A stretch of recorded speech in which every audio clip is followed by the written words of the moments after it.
Colombia en el mundo. El mundo en Colombia. Con Laura Gil.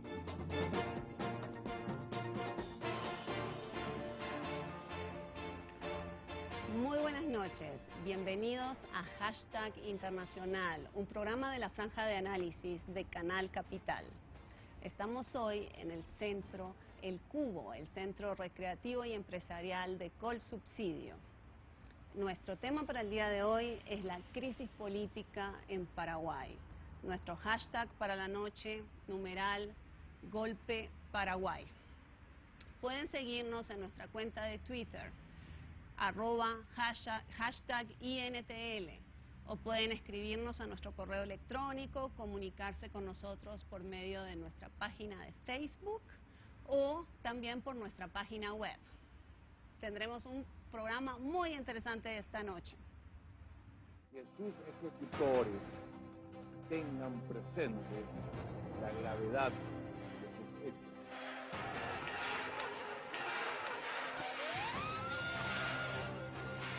¡Quieren matar al presidente! ¡Aquí está!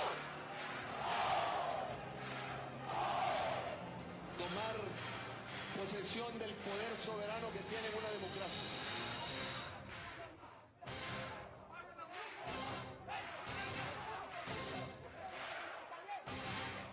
Les agradezco su lealtad, les agradezco su valentía.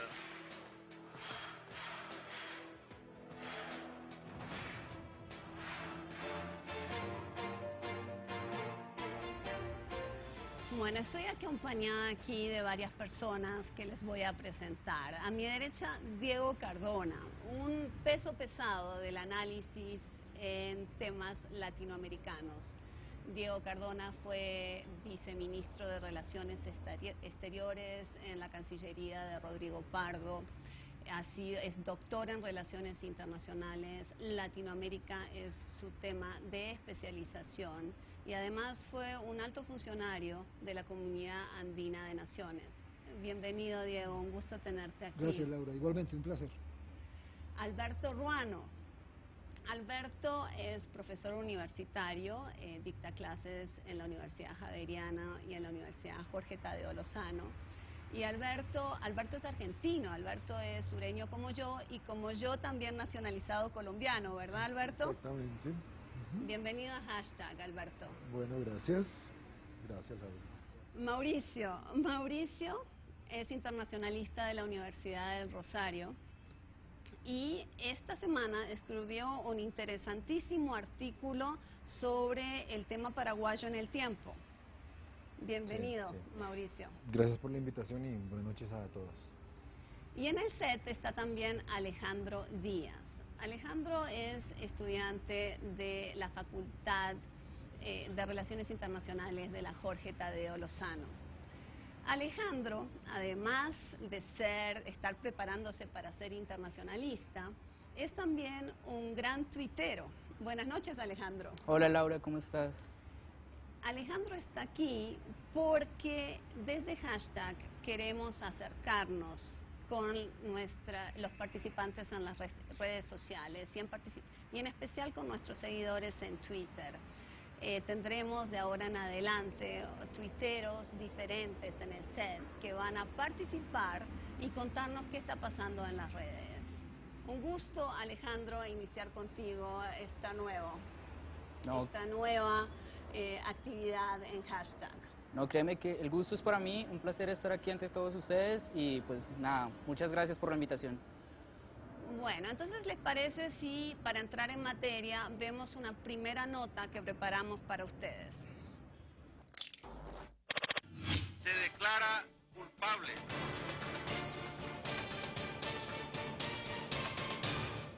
Paraguay fue protagonista en América Latina por el juicio político que se instauró contra Fernando Lugo, presidente de ese país hasta el pasado 22 de junio y destituido de su cargo por el Congreso, tras ser acusado por la muerte de 11 campesinos sin tierras y 6 policías durante un enfrentamiento de desalojo el pasado 15 de junio en una hacienda de la localidad de Curuguatí, cerca a la frontera con Brasil.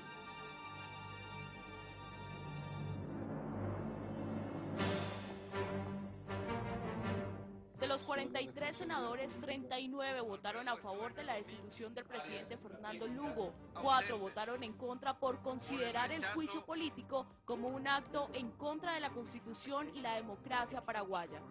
Se declara culpable al acusado Fernando Armindo Lugo Méndez y por lo tanto queda separado de pleno derecho de su cargo. Pese a que Fernando Lugo aceptó someterse al fallo del Congreso, afirmó que fue una decisión sin argumentos y un equivalente a un golpe de Estado. Este es un gobierno que no es un gobierno legítimo. Esto es un gobierno trucho. La ciudadanía no acepta, ¿verdad? Este es un gobierno que ha roto la institucionalidad de la República. Manifestantes partidarios de Fernando Lugo se agolparon en la Plaza de Armas frente a las instalaciones del Congreso. La fuerza de seguridad lanzó gases lacrimógenos, mientras con tanques usaban cañones de agua para disolver la concentración.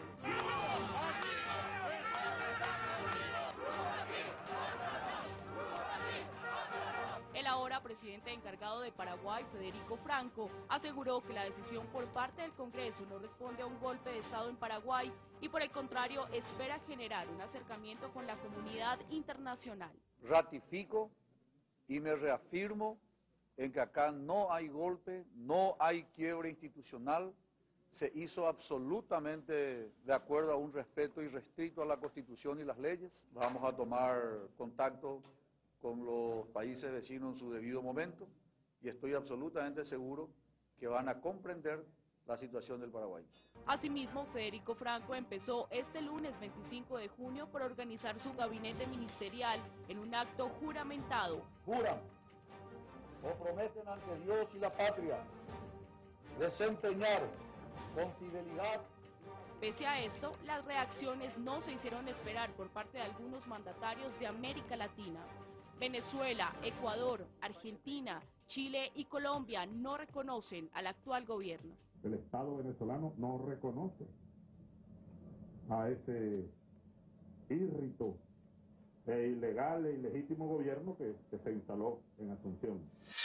El gobierno ecuatoriano no reconocerá al nuevo gobierno paraguayo. En 8 meses habrá elecciones en Paraguay y el gobierno que salga de esas elecciones, si son transparentes, democráticas, será ahí sí reconocido por el gobierno ecuatoriano. Esto son directamente un ataque definitivo a las instituciones que realmente le hacen muy mal y que reeditan situaciones que creíamos absolutamente superadas en América del Sur, en la región en general. No se cumplieron ni se respetaron las normas del debido proceso y del legítimo derecho a defensa. Los requisitos básicos del debido proceso se deben respetar. Por eso lamentamos mucho lo que ha sucedido en Paraguay. ¿Se podría calificar entonces la destitución de Fernando Lugo como un golpe de Estado?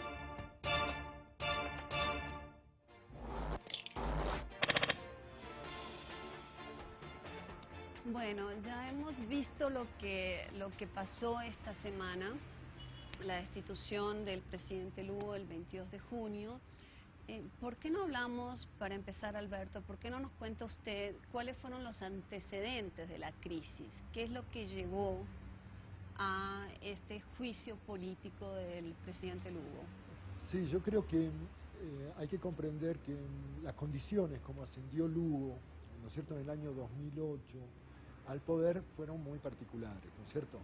Es un presidente que se heredaba un pasado de 61 años de hegemonía del Partido Colorado, un partido muy conservador, donde hubieron de esos 61 años casi 40 años una dictadura que fue monstruosa, que fue la del general Stroessner, en donde se planteó un sistema político basado sobre todo en un sistema clientelista, con muchísima corrupción, ¿no es cierto? Entonces, cuando llega el momento de las elecciones del 2008, que sube Lugo, el Partido Colorado, que era el que hegemonizaba el poder hasta ese momento, se presentó dividido a las elecciones.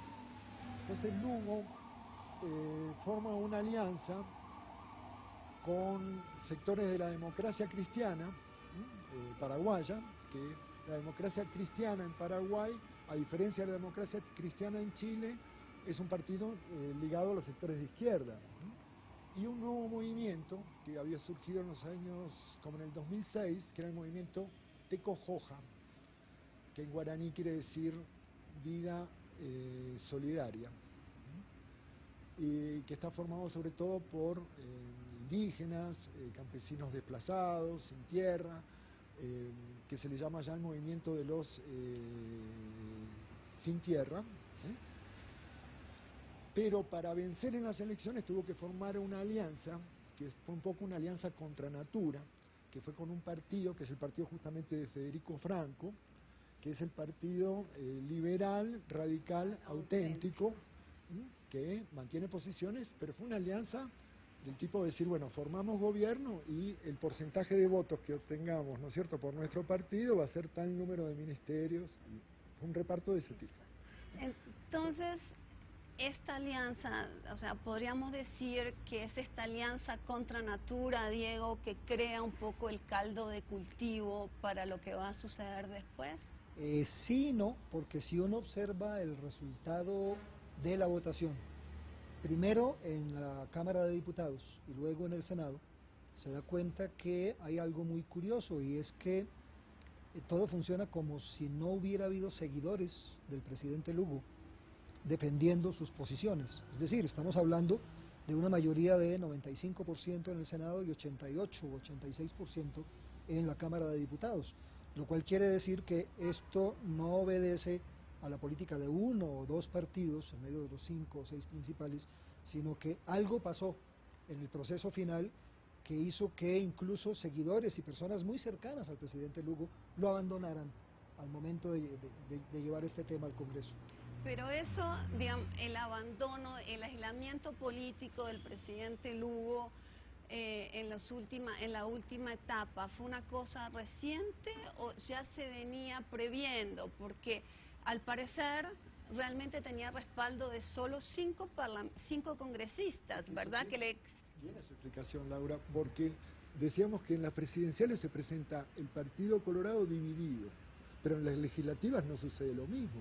Cuando empezamos a ver la composición de las cámaras del Poder Legislativo, son del Partido Colorado, del partido de Oviedo, que había sido aquel golpista anterior, y los partidos liberal y del liberal radical auténtico.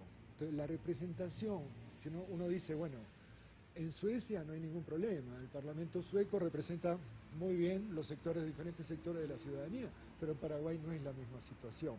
Generalmente los cargos, ¿no es cierto?, de acceso al Congreso son cargos ligados mucho por el clientelismo y por ese tipo de composiciones. Entonces, cuando hay una desestabilización del gobierno de Lugo, es cuando él hace cambios en su gabinete ministerial, ¿no es cierto?, y hace entrar algunos sectores del Partido Colorado. Entonces está alterando esa alquimia que formó esa inmensa mayoría en el Parlamento. ¿Sí? Pero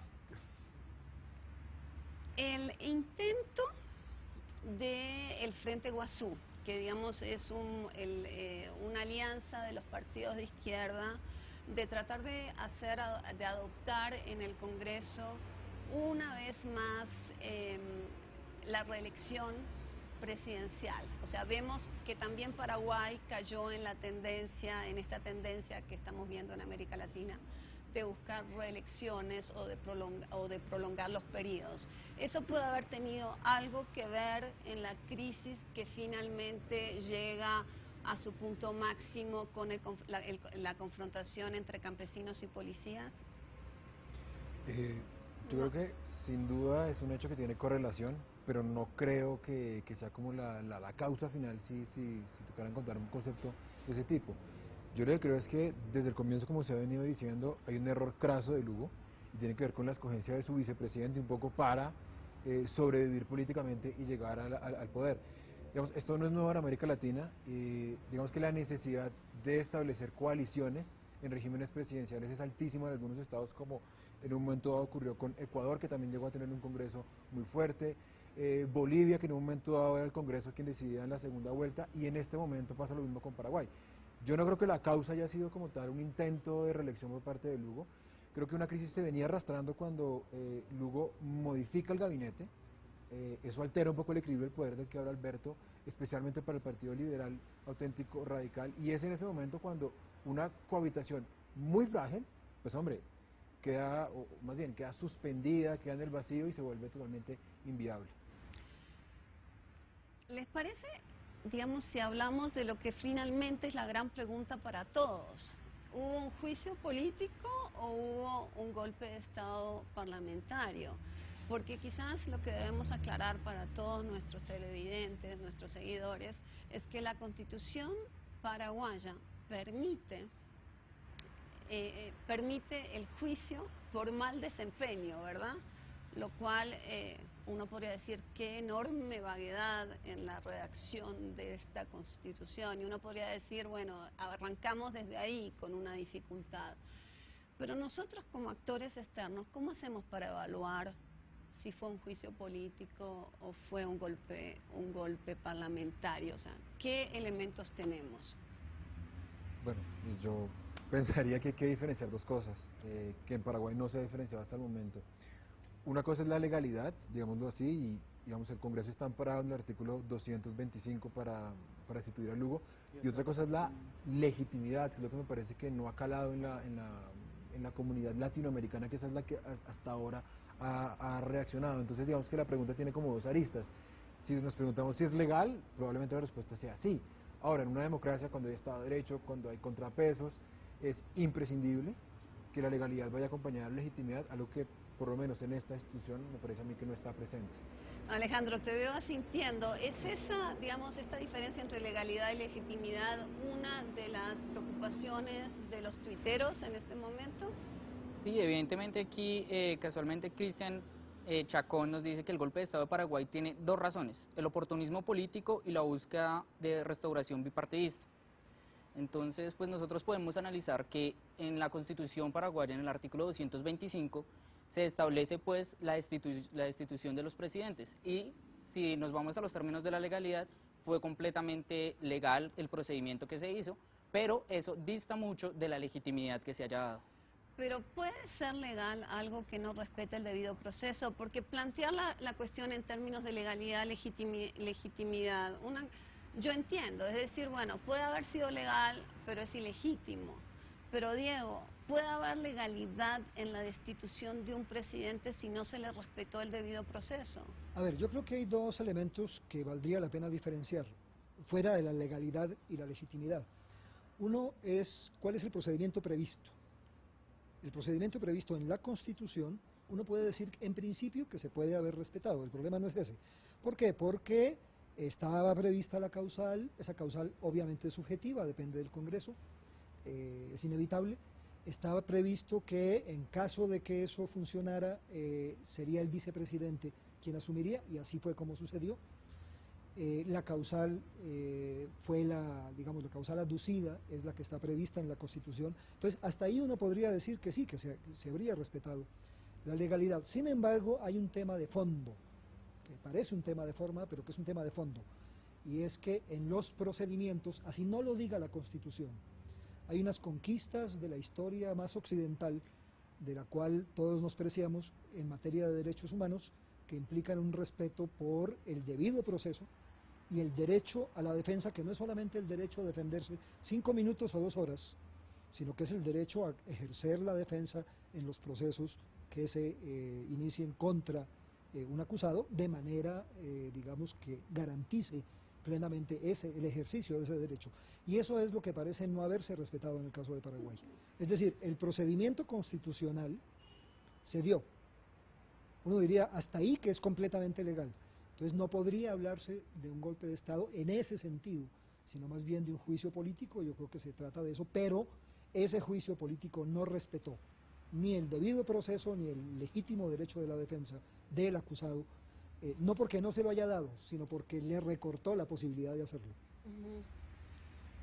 Yo no estoy tan de acuerdo, A ver. porque yo pienso que hay, estamos enfocando, ¿no es cierto?, esta cuestión como si el término la democracia, ¿no es cierto?, se redujera al aparato institucional del Estado.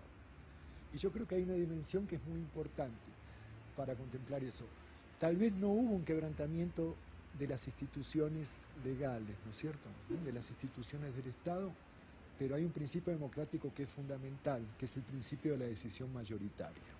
Cuando se da un golpe a un presidente, ¿qué se está dando? Un golpe, en realidad, a toda una mayoría de electores que votaron por esa persona. Muchas veces se hace alusión de que eso está respaldado por la Constitución. Pero cuando pensamos en la realidad paraguaya, donde apenas el 60% de la población entiende el español, porque la lengua que predomina es el guaraní, estamos viendo una situación en donde la inmensa mayoría de la gente, ¿no es cierto?, de la ciudadanía, está al margen, ni siquiera conoce los términos de la Constitución. Entonces, ahí nos podemos plantear, realmente tal vez no hubo un quebrantamiento institucional, tal vez la medida que se tomó en el Congreso, con un juicio que a mi modo de ver fue un juicio de opereta, ¿no es cierto?, un juicio de 24 horas donde no hubo derecho a la defensa ni nada, pero al mismo tiempo hay un quebrantamiento del orden democrático. Esa es la pregunta que nos podemos hacer. Claro, yo entiendo muy bien lo que está planteando Alberto en términos de revertir la decisión mayoritaria, o sea, la voluntad popular es una decisión de suma gravedad. El problema es que en momentos de crisis, ¿cómo mide uno dónde están las mayorías? Porque las mayorías las medimos temporalmente, ¿verdad? Aquí en la región, por ejemplo, un país como Ecuador, donde digamos, esto fue una cosa prácticamente rutinaria durante un tiempo, algo que pasó en periodos regulares, y eran manifestaciones populares que llevaban a una crisis y a las caídas de los presidentes. ¿Cómo mide uno cuánta democracia hay en esa democracia de la calle, por ejemplo? Bueno, yo pensaría que hay dos cosas que hay que diferenciar en eso de las mayorías y de los congresos, y tiene que ver con no confundir la dictadura de la mayoría, como decía John Stuart Mill, con la democracia. Insisto, porque la democracia requiere de un equilibrio. Tú hablabas, por ejemplo, del caso ecuatoriano. Yo no estoy tan seguro que en todos esos casos en los que actuó el Congreso haya habido necesariamente una expresión de la voluntad popular. Y acordémonos de la destitución de Abdalá Bucaram, que a pesar de toda su extravagancia, a pesar de todo lo loco que pudiera parecer, es indudable que hubo una extralimitación de funciones del Congreso para destituirlo. Eso es un poco de lo que uno critica en el caso paraguayo, que se hubieran pegado tan al pie de la letra de la norma, que se hubieran pegado tanto de la famosa mayoría para decir a la larga el Congreso es una expresión de la voluntad popular para, como dice Diego, en muy poco tiempo destituir a Fernando Lugo. Entonces lo que uno se pregunta es, ¿por qué en un régimen presidencialista hay un Congreso que tiene tantas prerrogativas cuando nos estamos si estuviéramos en un régimen parlamentario yo creo que no había habido problema? Y de hecho, cuando cae, por ejemplo, Papandreou en Grecia, cuando cae Zapatero en España, no hay tal escándalo porque el mismo sistema contempla esta flexibilidad. El problema es que los regímenes presidenciales tienen un mandato fijo que cuando no se respeta por la voluntad de uno de los actores, en este caso el Congreso, uno sí piensa que hay un desequilibrio que altera la democracia. ¿Qué están diciendo con respecto a lo que plantea Mauricio en las redes, Alejandro? Casualmente, otra vez Cristian, tuitero muy activo, le está dando un argumento más a Mauricio y nos dice que el principio mayoritario no necesariamente resume la democracia. Una dictadura entonces podría apoyarse en eso. Entonces es otro argumento para darle fuerza y que critica al planteamiento del profesor Alberto Ruano. Pero ahí justamente hay una especie de equilibrio, ¿no es cierto?, que se establece entre ese principio, digamos, mayoritario y el funcionamiento de las instituciones. Pero entonces la clave está en que esos dos principios no se transgredan el uno al otro, ¿no es cierto? Sí. Por eso es que estamos hablando de que en la medida que un Congreso, el caso de los regímenes parlamentaristas, hay que considerarlo de otra manera, ¿no es cierto? Porque los congresos son representación, ¿no es cierto? Por ejemplo, en los países europeos son una representación, puede ser un poco distorsionada todo, pero a fin de cuentas de la gente. Sí, pero en Paraguay eso es más cuestionable. Alberto, al eterno debate, Diego, de América Latina, si no deberíamos pasar todos a un régimen parlamentario para tener mayores instrumentos para responder a este tipo de inestabilidades políticas. Pero ¿les parece si nos vamos a la primera pausa y seguimos con esta pregunta en el próximo segmento?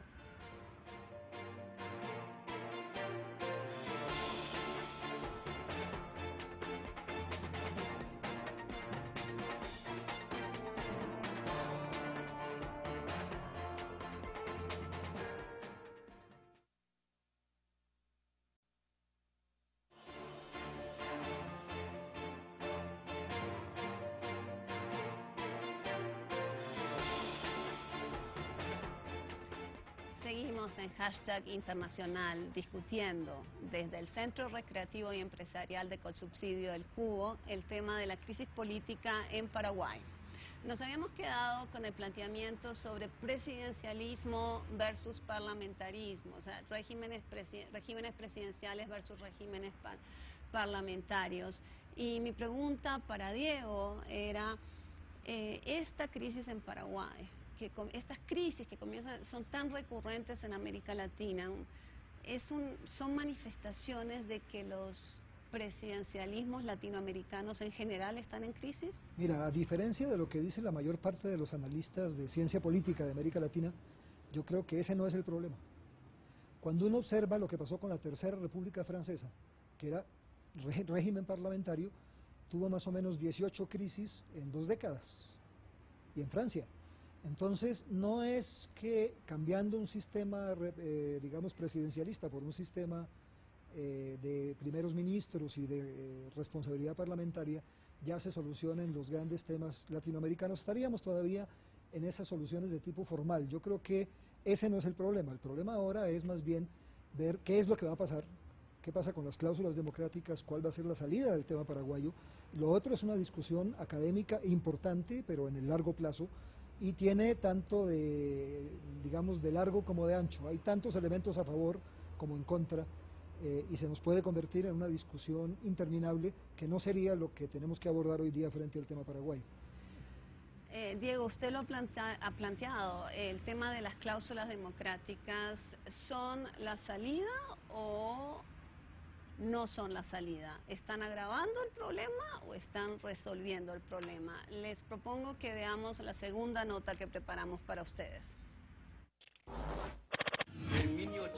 La situación de Paraguay se complica no solo por la retirada o llamada a consulta de los embajadores de casi todos los países de América Latina, sino también porque el exmandatario paraguayo Fernando Lugo desistió de participar en la cumbre del Mercosur que se llevará a cabo en Argentina este viernes 29 de junio para no presionar a los presidentes del bloque. Yo no quiero presionar ni a los presidentes de la región ni a los países de la región para que ellos tomen después decisiones. Por eso estoy evaluando y quizás no esté presente el viernes en la reunión del Mercosur.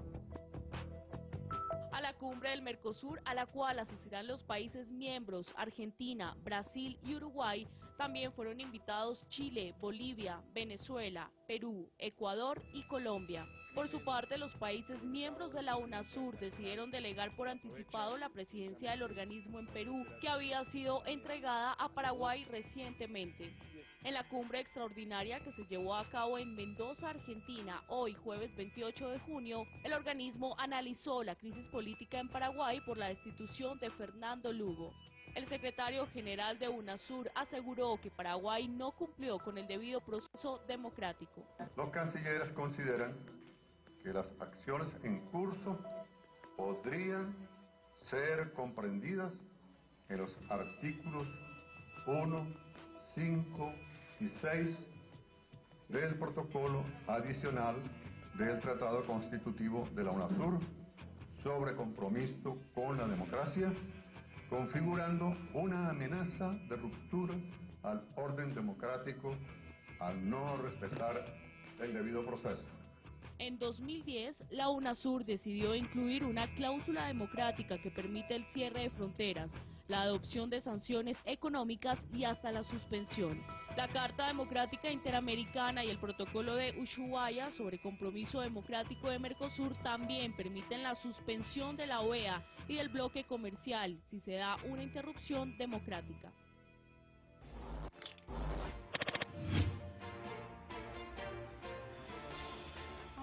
Aquí seguimos desde el Centro Empresarial y Recreativo El Cubo, Colsubsidio. Aquí vemos una nota sobre los mecanismos que tiene la región para poder enfrentar este tipo de amenaza. Mi primera pregunta sería, ¿cómo hacemos cuando las amenazas a la democracia comienzan a ser más sofisticadas? Cuando no tenemos violencia, cuando no tenemos golpes de Estado claros, cuando, como dice la Carta Democrática Interamericana, vemos una alteración en el orden constitucional del país. ¿Cómo se hace desde afuera para evaluar cuándo aplicar estas cláusulas y cuándo no aplicarlas, porque lo que vemos aquí, digamos, es que todo el mundo se puso de acuerdo en decir aquí hay algo que huele mal, pero la manera en que están formulando los países su condena, desacuerdo, visión sobre el tema varía mucho. Entonces les dejo la pregunta, ¿cómo se deben aplicar estas cláusulas, Diego? Bueno, a ver, lo primero es que las cláusulas son diferentes según la organización. Por ejemplo, Ushuaia, en el caso del Mercosur, permite ese tipo de sanción, simplemente no se le invita más a las reuniones hasta que la situación no se solucione. No se está hablando de exclusión del mercado común, eso ya sería otro tema mucho más complejo. En el caso de la cláusula democrática de la UNASUR, hay que tener en cuenta dos factores importantes. El primero es que de momento es un instrumento político, pero no jurídico todavía, porque solamente han ratificado 6 países y solamente han depositado el instrumento de ratificación 3 de los 6 que han ratificado. Se necesitan 9 de los 12 para que entre en plena vigencia jurídica.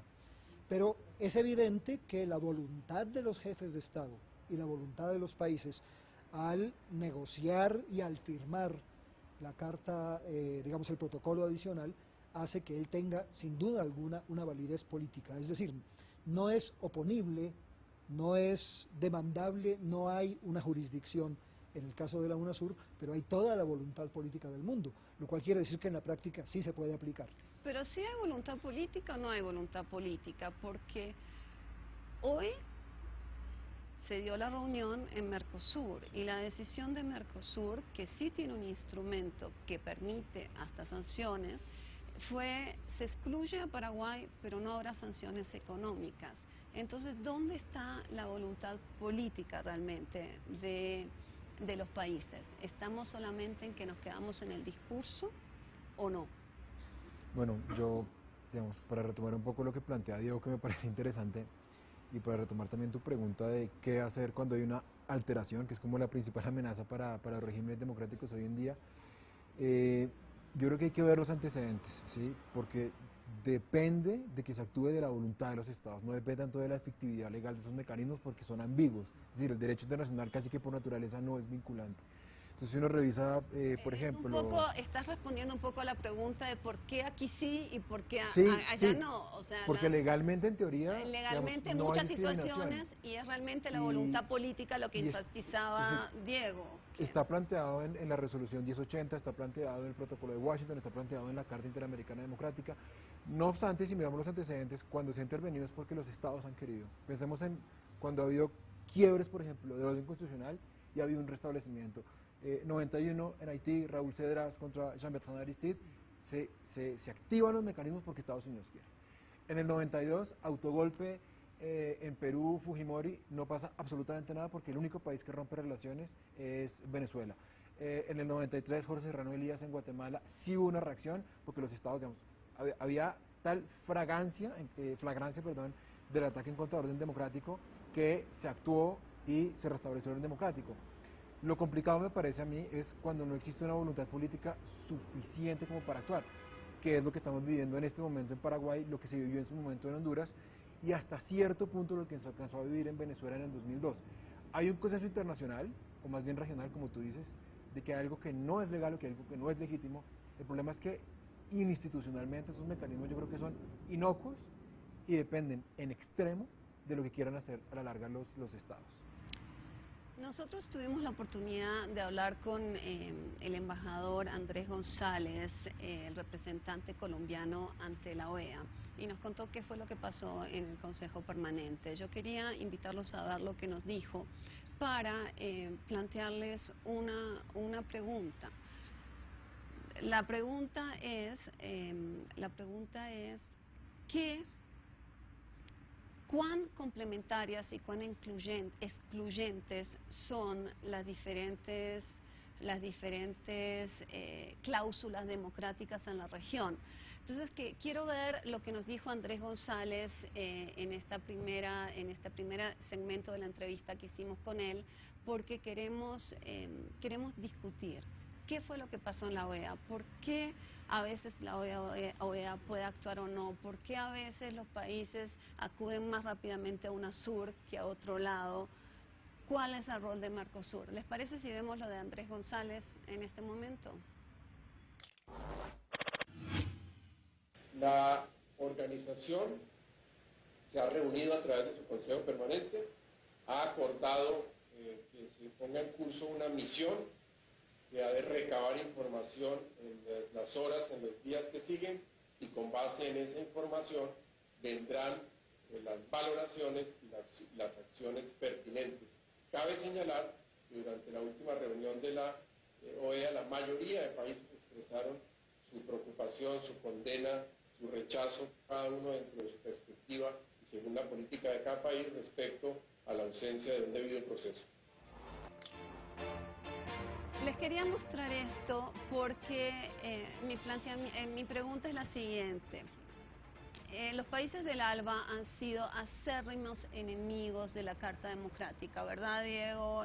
Todos lo sabemos, no han querido, han entendido este documento como un documento de la voluntad americana más que de la norteamericana más que de la voluntad de la región en cuanto se plantea la defensa de la democracia representativa y no de la democracia participativa. Pero fíjense, Diego, lo interesante, Alberto, Mauricio, que es la misma Nicaragua que hace 2 días finalmente va al Consejo Permanente de la OEA y pide que se aplique la Carta contra Paraguay.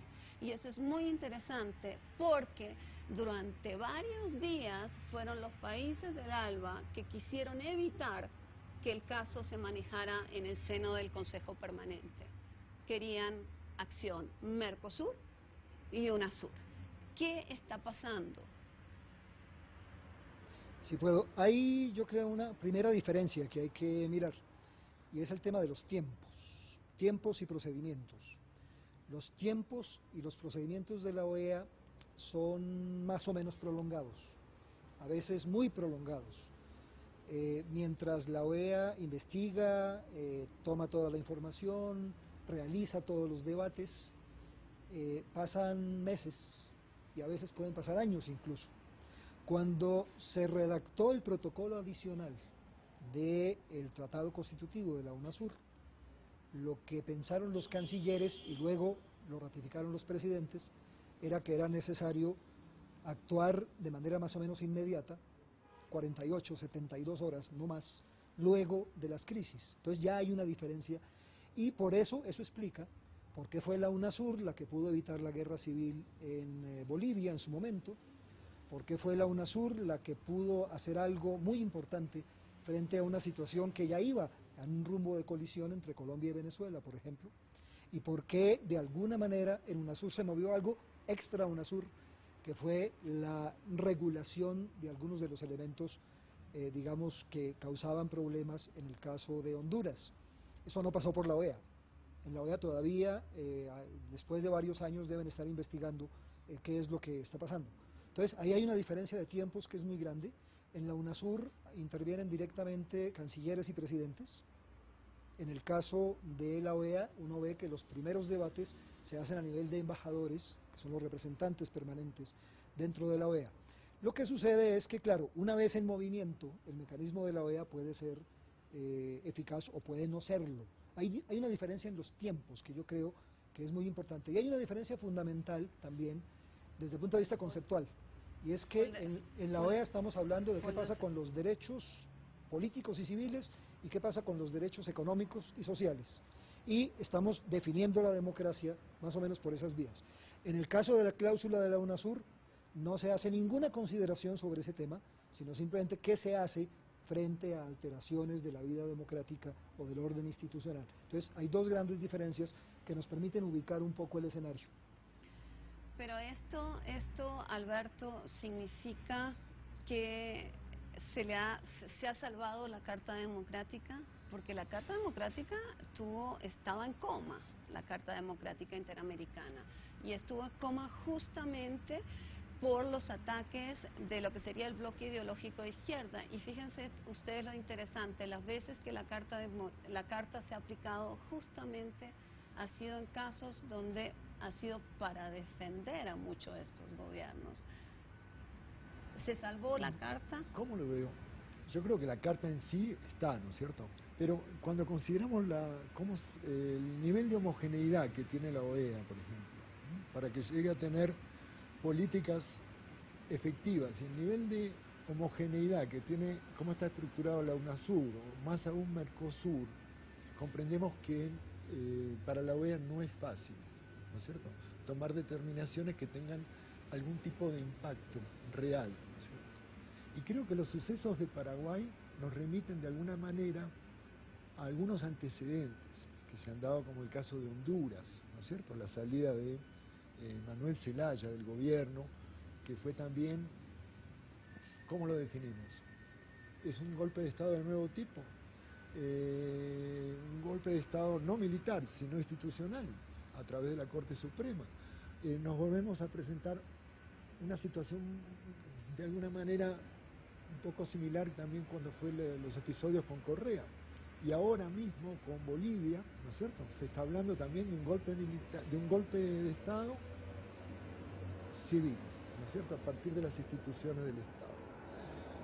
Cuando nos ubicamos de ese plano vemos que todos esos países guardan una homogeneidad política, ¿no es cierto?, en la condición actual, que no la tiene un organismo como la OEA. Entonces, ahí me parece que está el tema principal.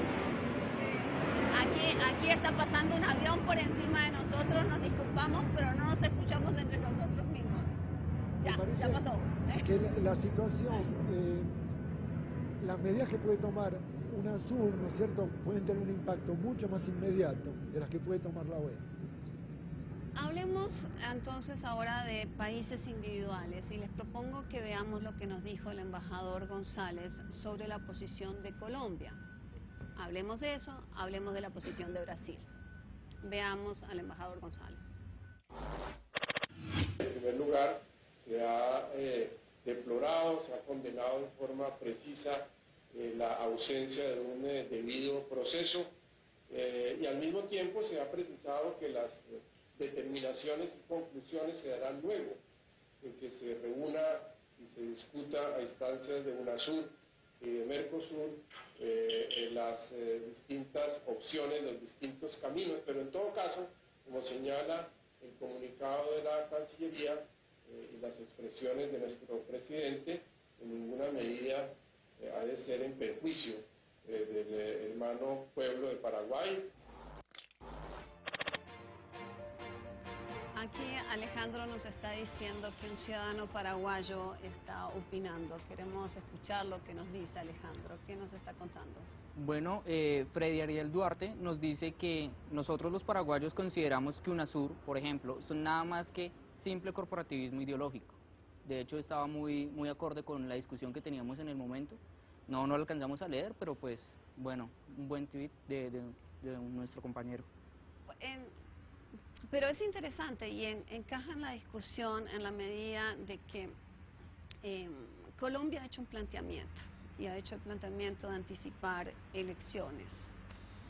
¿Eso lo leen ustedes como una propuesta importante de Colombia para ubicarse en la región con, digamos, soluciones de manera propositiva a este tipo de crisis, para afianzar algo de liderazgo regional, o lo ven ustedes como aguas tibias, digamos un paño de agua tibia, una manera de hacer una propuesta que puede o no ser acogida? ¿Cómo ven ese tipo de planteamiento que además, debo decir, no es un planteamiento solo de Colombia, es un planteamiento que había hecho unos días antes Uruguay? ¿Es una propuesta en serio o es una manera de no definirse? Porque me interesa mucho esto, ponerlo en relación con el tema de las sanciones económicas. Venezuela se definió inmediatamente diciendo bloqueo petrolero a Paraguay. La Cancillería colombiana planteó no habrá ninguna medida que vaya en perjuicio, que vaya a ir en perjuicio del pueblo paraguayo. ¿En qué quedamos? ¿Se necesitan medidas de fuerza al estilo venezolano o se necesitan este tipo de propuestas? ¿Qué opina usted, Diego? Yo podría mencionar uno o dos temas quizás. No, yo creo que sí hay una posición. Lo más cómodo era no decir nada. Y eso es lo que algunos, incluso países latinoamericanos, han hecho, que han guardado un muy discreto silencio. En el caso de Brasil o de Argentina o de Chile, en el caso del Perú y en el caso de Colombia, se ha sido muy claro en condenar lo que ha sucedido en Paraguay como algo que altera las reglas de la democracia. Yo creo que ahí hay una posición clara. Y también hay una posición clara cuando se dice las sanciones van hasta cierto límite, pero no más allá, porque es que el tema de las sanciones es muy complejo, yo creo. Esto hay que mirarlo con mucho cuidado, hay que mirarlo caso por caso. Es muy, digamos, aventurado para cualquier país, en cualquier circunstancia, entrar a votar sanciones a las 24 o 48 horas de sucedido un hecho. Miremoslo simplemente en Naciones Unidas. Cuando se votan sanciones, en el caso de países asiáticos, africanos, a veces se hace después de 3 años, 4 años de estudio, de análisis, de presiones, de propuestas. O sea que no se puede improvisar en esta materia. Yo creo que la situación es muy clara. Lo primero es aislamiento internacional, transferencia inmediata de todas las reuniones y de la presidencia de la UNASUR al Perú, que es el país que sigue en orden alfabético y que debería haberlo asumido en octubre y noviembre, y eso ya implica una sanción fuerte, digamos, al gobierno actual, por decirlo de alguna manera, del Paraguay. Ya es un tema. Y ya el tema de las sanciones, yo creo que ahí lo que hacen países como Colombia u otros es más bien seguir un poco la tónica de los vecinos, que son los que están en la posibilidad real de sancionar o no. Diego, nos tenemos que ir a una segunda pausa, pero seguimos con este tema en el próximo segmento.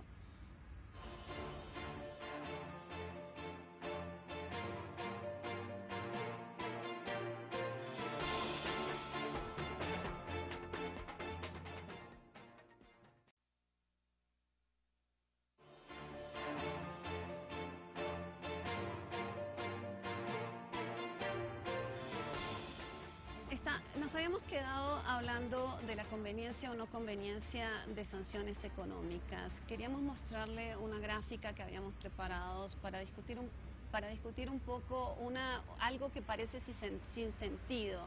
Si vemos aquí, lo interesante es que Mercosur excluyó políticamente a Paraguay, pero los derechos comerciales y económicos siguen completamente vigentes.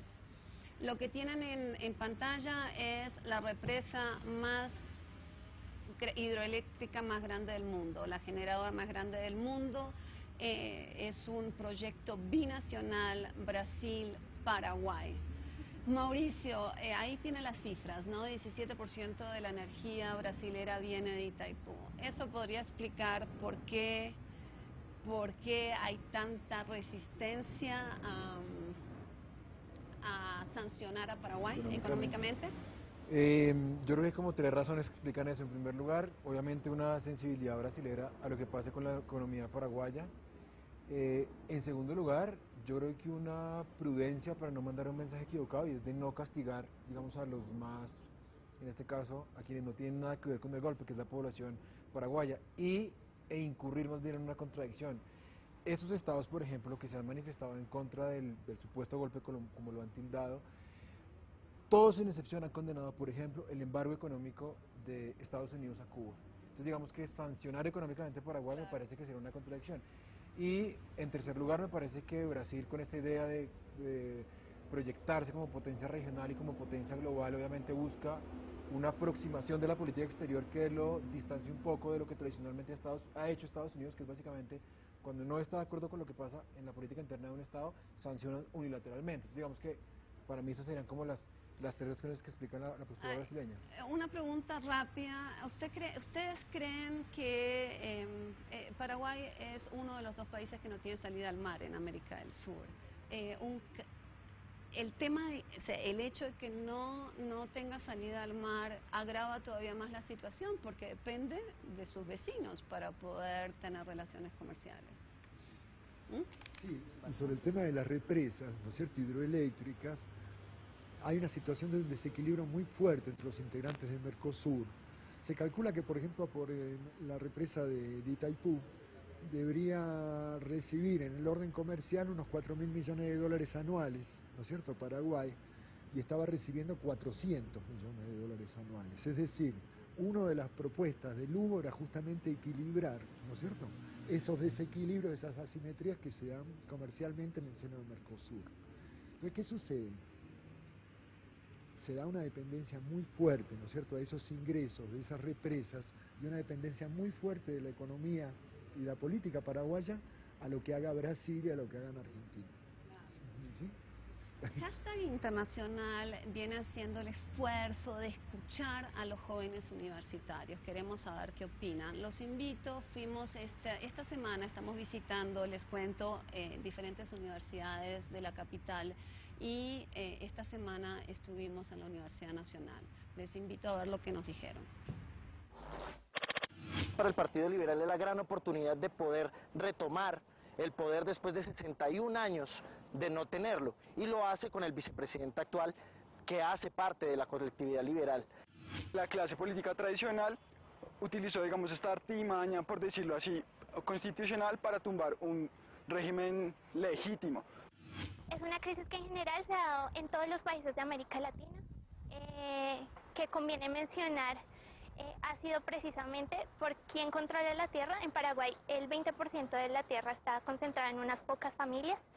Si lo miramos desde esos dos aspectos, hablamos de que legalmente es un juicio político, pero en la legitimidad estamos hablando de un golpe de Estado sin duda alguna. Va a haber muchos conflictos si sigue el gobierno de Franco. Lo que queda ver ahorita es si la presión regional, la presión de los procesos de integración políticos y económicos logran mermar esas fuerzas políticas y económicas que al interior de Paraguay están haciendo fuerza por unos pocos intereses. Yo les cuento que en este ejercicio de ir a las universidades quedó muy impresionada con la capacidad de analítica y crítica de los estudiantes. Ha sido toda una enseñanza.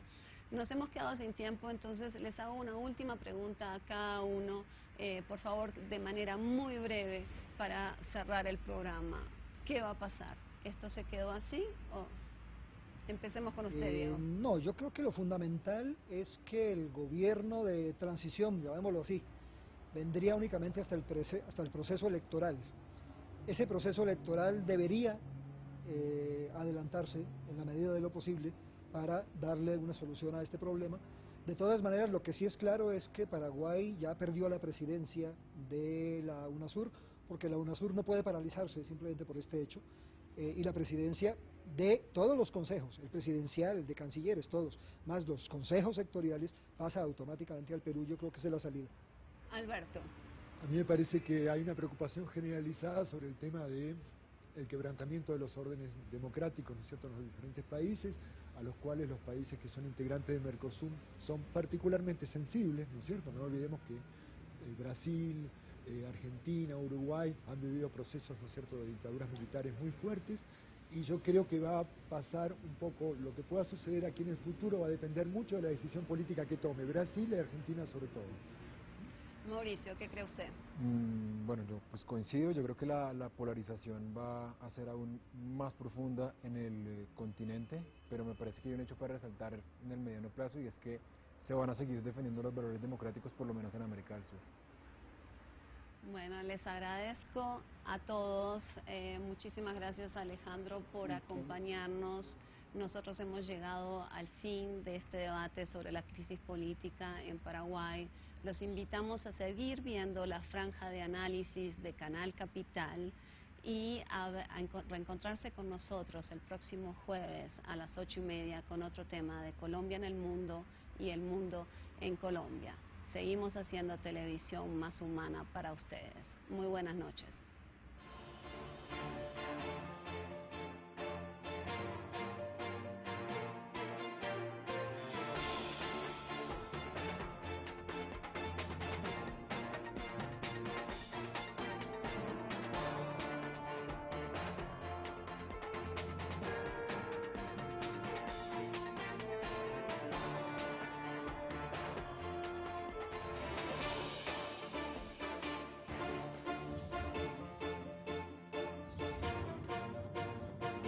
Colombia en el mundo.